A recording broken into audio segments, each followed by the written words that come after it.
Hi, I'm Chris Kepler, and welcome to Does This Happen to You? I'm an actor, voice actor, audiobook narrator, and writer. I love reading, pondering, and sharing humorous stories about the freakish things that happen in everyday life. That's why this podcast features funny stories from fantastic writers about our daily aberrations, a micro audiobook about life and befuddlement just for you. Our story this week is from Bob Gonzalez, who you'll find on Amazon.com. And here's an excerpt from his book, A Flicker in the Water, Inside the Tales.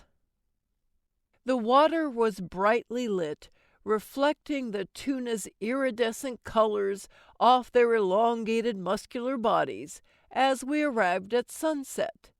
Getting to the offshore oil rigs, our fishing destination, had been no easy journey.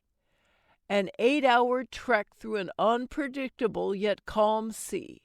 On the way, we had managed to land a bull dolphin. In Spanish, they are called dorado, an apt name that perfectly captures the golden essence of their beautiful multicolored skin tone. With differing vibrant shades of blue, green, and striking yellow capped off by a flat, square, bulging head, creating a color combination as diverse and beautiful as any fish in the sea. Most know them as mahi-mahi, a Hawaiian term that means very strong. The bull, a male, had a companion with him, a female called a cow. Male lions are the kings of the jungle, but in the world's oceans, females wear the crown, reigning supreme. Captain Mike had made the trip many times before, but even an experienced seaman cannot help getting those little butterflies in the pit of his stomach as the departure time draws closer. The excited anticipation of what could happen, good or bad, when leaving the dock is a different, yet no less satisfying feeling than a successful trip's return. Filling the coolers with ice, rigging bait, setting the rods and reels to the proper length, and drag are all necessary tasks to be done ahead of time, because, as any fisherman knows, you want to be ready when you get that make-or-break strike. Which, as every fisherman who has ever told tales also knows, happens each time you put your baits in the water. Doing these required tasks for the Twister's crew team would be Troby, known as Drawbridge to his friends. Drawbridge was an experienced fisherman who had more stories to tell than Popeye the Sailor Man, only he did not derive his strength from spinach. Drawbridge was a jovial fellow with the look of an experienced fisherman written on the lines of his face, who, like many seamen, had an unquenchable thirst for the suds, which often led to some amusing, and at times not so amusing, circumstances. There was never a bridge Drawbridge did not want to cross, or a fish he didn't like to eat, once comparing the taste of a tiger shark's liver to a chocolate bar. Drawbridge's father had been an airline pilot for a major airline, before becoming an early settler in Destin, while it was still known as the world's luckiest fishing village. Drawbridge spent a lot of his childhood traveling the world through the air, choosing for himself as an adult to travel by water. Also joining the crew was Gary, a local kid who had grown up fishing the local waters. Bob Jr., a former ball player who enjoyed all aspects of the seaman's experience, from preparation to scrubbing the boat down after a long run. Bob Jr.'s favorite baseball memory was of a home run he hit in a championship game. I still don't know how that ball traveled so far. It felt like the ball slipped off the bat. It must have gotten caught up in a favorable wind current. In baseball, like at sea, it's better traveling when the currents are in your favor. Bob Jr. hailed from the mountains of northeast Pennsylvania. He and Bob Sr. fished for bluefish off the coast of New Jersey every summer. Bob Jr. likes to retell the story that brought him of age as a fisherman, the first bluefish he reeled in by himself at age 9. The warrior in him came alive, refusing to hand the rod off.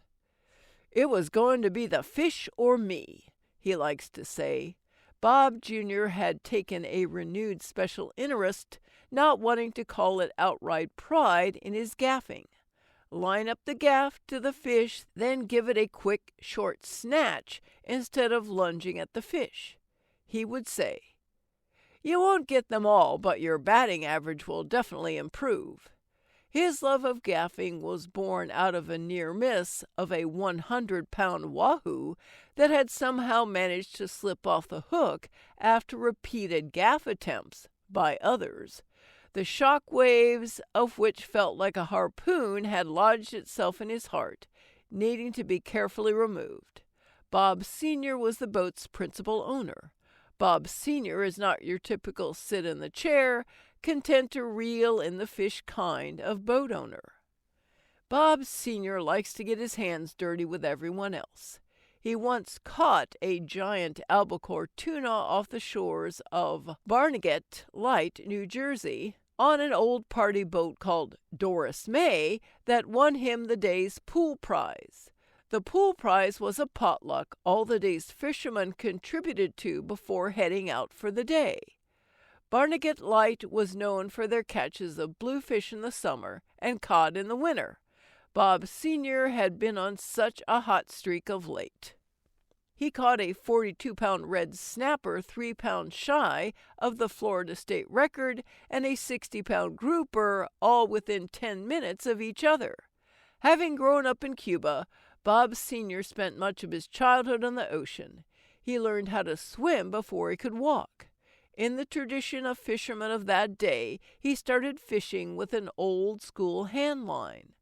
The crusty fishermen, many of whom made their living with their hand lines, developed hands so calloused they felt like sandpaper to the touch. But their hands were really tender when it came to working a fish. As a 10-year-old in Santiago de Cuba, Bob Sr. caught his first fish on a hand line, a tarpon, who at the time weighed as much as he did, 80 pounds, within the view of El Morro Castle, the stately-looking fort sitting at the mouth of La Bahia de Santiago. Bob Sr. put a rope through the fish's gills, threw the fish over his shoulder, the fish's tail dragging on the ground behind him. The experience would come in handy, literally, years later when he had a 3-sided treble hook get stuck in his finger when he brought a kicking bull mahi on board. Each time the mahi kicked, the treble lodged itself deeper and deeper. After subduing the fish, we used a wire cutter to slice the steel hook, pulling it out of his finger. Bob Sr. didn't flinch. We bandaged his finger, applied some ointment with a dose of hydrogen peroxide, and continued fishing without skipping a beat. Little did Bob Sr. know his recent hot streak was about to continue. This was no ordinary bottom fishing trip they were embarking on. No, sir. This time around they were after one of the sea's toughest competitors. Tuna are known to be finicky feeders, and on this day they lived up to their well-deserved reputation. Arriving at dusk, you could see their stout bodies protruding from the water in a way that said, "Yeah, we know you're here. Now see if you can catch us." Tuna are so unpredictable many times they don't even let you approach them without going underwater, losing themselves in the depths without a trace to be seen. There hasn't been a depth finder made yet they haven't been able to outrun. To catch them, we tried, then tried again. 9 long hours had passed since the tuna began teasing us. Up to now, they were winning the battle of wills in the depths of the 5,000 feet we were fishing. They gave us no indication that they were even still around, seeming to have disappeared. In the interim, a few cases of beer, which would have tasted much better with some freshly caught raw tuna fish as a side dish, had been consumed. Innate in the fisherman's nature is the pleasure of believing the fish always tastes better when it's caught with his own hand, the pursuit accomplished. Drawbridge had on a past voyage had a harrowing experience with a boatload of beer. Drawbridge was commissioned with delivery of a vessel from Destin, Florida to Cabo San Lucas in Baja California, where he and his team were going to fish in a marlin tournament. In years gone by, Drawbridge had won first prize in this tournament, leading the pack weighing in a grander blue marlin. The boat's owner was a builder who built condominiums all along the Gulf Coast. Drawbridge was always proud, not boastful, just proud the winning grander he landed was measured by girth and length being hung in the entranceway of the first condo his boss built. He could be heard saying from time to time, "Oh, yeah, when my dad helped settle Holiday Isle, he never dreamed his son would leave a lasting legacy to carry on his family name." On this current excursion, things would take a decidedly different twist. No one really knows how or why, but legend has it the boat Drawbridge commandeered was loaded with cases of beer from bow to stern, with only enough space to walk from the bridge to the bathroom through a narrow aisle down below. He and his girlfriend Gail set sail in what was thought to be balmy, ideal conditions, feet up enjoying a brand new day's sunrise. As is often the case, Mother Nature makes plans of her own on short notice, rarely if ever consulting anyone about them. Crossing the Florida Straits at nightfall can be delightful, with a following sea allowing tired, hard-working engines a temporary reprieve. The vast current propelling the boat forward. Going against those same currents can often be a challenging, if not downright horrifying experience, as Drawbridge and Gale would soon find out. Thanks so much for listening. If you enjoyed this story, let me know and share it with your friends. Follow me at Chris Narrates on Twitter or Chris K. Kepler on Facebook, or check out my website, chriskepler.com.